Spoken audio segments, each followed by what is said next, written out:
Assalamualaikum warahmatullahi wabarakatuh. Selamat pagi Ibu Rahmi Dwi Febriani, SPD MPD, selaku dosen pengampu mata kuliah Psikologi Pendidikan, dan selamat pagi teman-teman semua seperjuangan.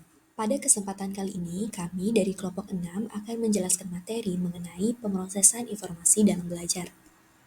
Adapun anggota-anggota dari kelompok 6, yang pertama ada saya sendiri yaitu Lucy Herlina Fitri dengan NIM 22129171.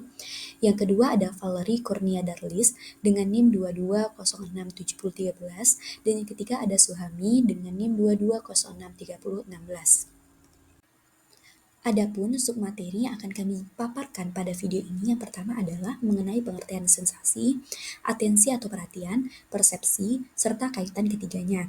Yang kedua adalah faktor-faktor yang mempengaruhi atensi, yang ketiga pengertian ingatan dan proses terbentuknya ingatan, yang keempat pengertian lupa dan proses terjadinya lupa, dan yang kelima upaya pendidik dalam mengoptimalkan pemrosesan informasi pada peserta didik dalam proses belajar. Baiklah, saya Lucy Herlina Fitri akan menjelaskan materi pertama mengenai pengertian sensasi, atensi, persepsi, serta kaitan ketiganya. Sensasi sendiri berasal dari bahasa Latin yaitu sensorium atau sensus yang artinya kemampuan panca indera untuk menerima. Adapun atensi adalah proses aktif membatasi informasi yang muncul berjuta-juta yang diterima dari sensorik. Sedangkan persepsi berasal dari bahasa Latin yaitu perception atau perceptio yang dapat diartikan sebagai menerima, mengumpulkan, melakukan tindakan terhadap sesuatu yang didasari oleh suatu proses pikir dan didahului oleh adanya suatu stimulus.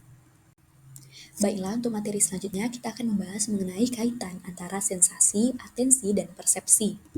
Tentu saja terdapat kaitan antara sensasi, atensi, dan persepsi ini, di mana persepsi itu dapat muncul ketika adanya atensi, dan atensi dapat muncul ketika adanya sensasi. Di mana sensasi itu dapat muncul karena adanya stimulus dari luar, misalnya saja stimulus dari penglihatan, suara, bau, rasa, dan tekstur. Nah, kemudian stimulus atau informasi yang berasal dari luar tubuh ini masuk ke dalam tubuh kita melalui adanya panca indera, dan inilah yang disebut dengan sensasi. Setelah sensasi, kita masuk ke proses atensi atau perhatian. Atensi sendiri berarti suatu proses di mana adanya pemusatan fokus dalam menyerap informasi yang tadi sudah diserap oleh panca indera dalam proses sensasi. Nah, setelah terjadinya proses atensi atau pemfokusan informasi yang sudah diterima, maka terjadi proses yang namanya persepsi, yaitu sebuah sinyal yang dapat dimengerti oleh otak untuk kemudian diolah informasinya. Baiklah, untuk materi selanjutnya ialah faktor-faktor yang mempengaruhi atensi. Faktor yang mempengaruhi atensi ada 10. Yang pertama adalah usia. Semakin tua seseorang, maka semakin tinggi kemungkinan terjadinya penurunan anatomik dan fungsional organ. Telah ditemukan secara luas bahwa volume otak dan beratnya menurun sehingga seiring bertambahnya usia dengan laju sekitar 5% per dekade setelah usia 40 tahun. Dengan tingkat penurunan aktual yang mungkin meningkat seiring bertambahnya usia, terutama di atas usia 70 tahun. Panca indera pun mengalami degenerasi fungsional. Oleh karena itu, fungsi kognitif termasuk atensi akan menurun seiring bertambahnya usia. Faktor kedua adalah jenis kelamin, menyatakan bahwa terdapat perbedaan signifikan antara perempuan dan laki-laki pada aspek orienting, dengan perempuan memiliki skor yang lebih tinggi daripada laki-laki. Tidak ada perbedaan pada aspek alerting maupun executive attention. Faktor ketiga yang mempengaruhi atensi adalah latihan. Orang yang terlatih memberi atensinya akan memiliki fungsi atensi yang lebih baik daripada orang yang tidak terlatih memberi atensi. Contohnya adalah orang yang sering menjahit mempunyai atensi terhadap kegiatan menjahit lebih baik daripada orang yang jarang menjahit. Faktor keempat adalah minat. Seorang akan lebih mudah memberikan atensi terhadap jenis stimulus yang lebih mereka sukai. Contohnya, beberapa orang hanya menonton acara yang memiliki genre yang mereka sukai. Faktor kelima adalah kebutuhan. Seseorang dapat memfokuskan atensi pada stimulus yang tidak mereka sukai, jika stimulus itu penting bagi mereka. Contohnya, anak yang tidak suka matematika dapat memfokuskan atensi terhadap pelajaran matematika ketika ulangan akan diadakan.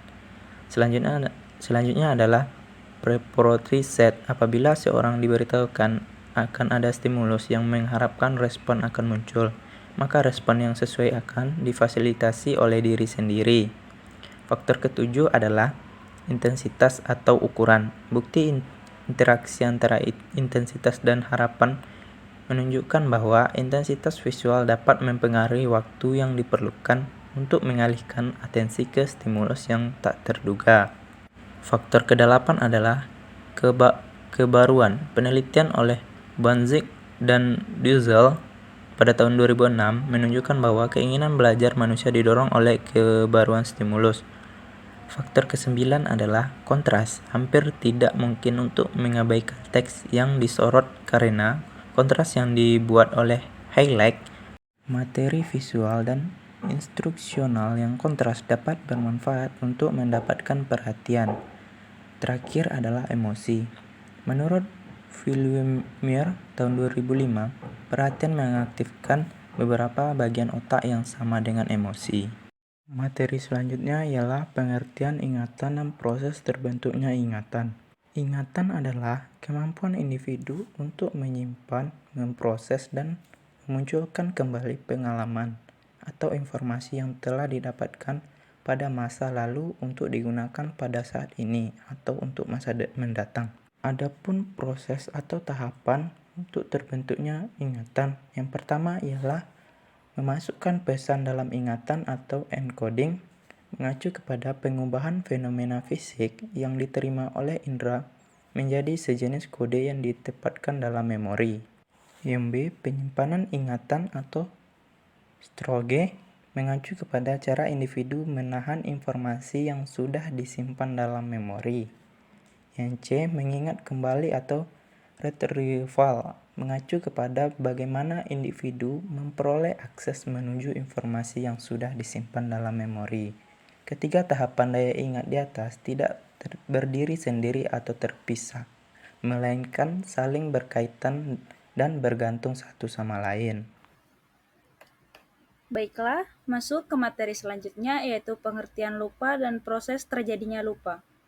Lupa adalah ketidakmampuan mengenal atau mengingat sesuatu yang pernah dipelajari atau dialami.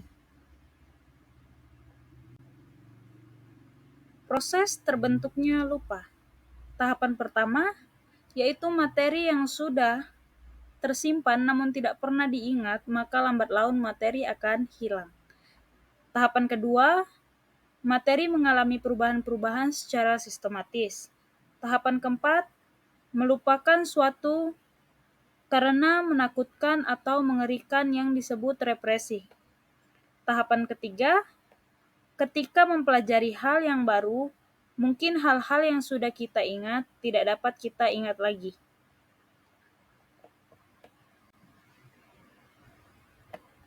Upaya pendidik dalam mengoptimalkan pemrosesan informasi pada peserta didik dalam proses belajar. Menerapkan model pembelajaran pemrosesan informasi. Ada beberapa fase proses pembelajaran model pemrosesan informasi, antara lain yang pertama ialah motivasi, yang kedua pemahaman, yang ketiga pemerolehan, yang keempat penahanan, yang kelima ingatan kembali, yang keenam generalisasi, yang ketujuh perlakuan, yang kedelapan umpan balik. Stimulasi menyeluruh yang diberikan kepada siswa selama belajar memiliki fungsi maupun mendukung apa yang terjadi di dalam pembelajaran. Kesimpulannya ialah, di dalam kehidupan kita selalu merasakan adanya sensasi, atensi, dan persepsi. Sensasi adalah kemampuan panca indera untuk menerima. Atensi adalah proses aktif membatasi informasi yang muncul berjuta-juta yang diterima dari sensorik, sedangkan Persepsi adalah menerima, mengumpulkan, melakukan tindakan terhadap suatu yang didasari oleh suatu proses pikir dan didahului oleh adanya suatu stimulus. Adanya sensasi, atensi, dan persepsi juga berkaitan dengan kognitif, yaitu terjadinya ingatan dan lupa yang memiliki pengaruh besar dalam kehidupan. Baiklah, terima kasih teman-teman atas waktunya. Sekian dari kelompok 6. Lebih dan kurangnya kami mohon maaf. Kepada Allah kami mohon ampun. Akhir kata, wabillahi taufiq wa hidayah. Wassalamualaikum warahmatullahi wabarakatuh.